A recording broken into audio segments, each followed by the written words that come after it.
of factors that influence the cost of riprap. Kind of the first one would be which type of rock you select to use for your riprap. Different types of rock can cost different amounts, so that's the first factor that influences the cost. Next would be how much rock are you going to use? How much rock do we need to stabilize this?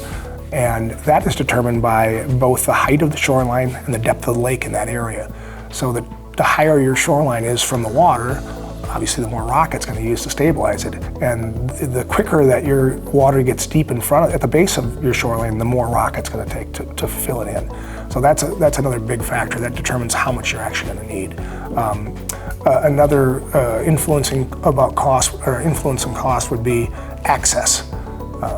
The more difficult the access, obviously, the more difficult it's going to be to do the job. If we have to use a barge, it's going to cost a lot more money than if we could utilize an excavator to access the space. A typical riprap installation generally costs somewhere between $100 and $275 per linear foot.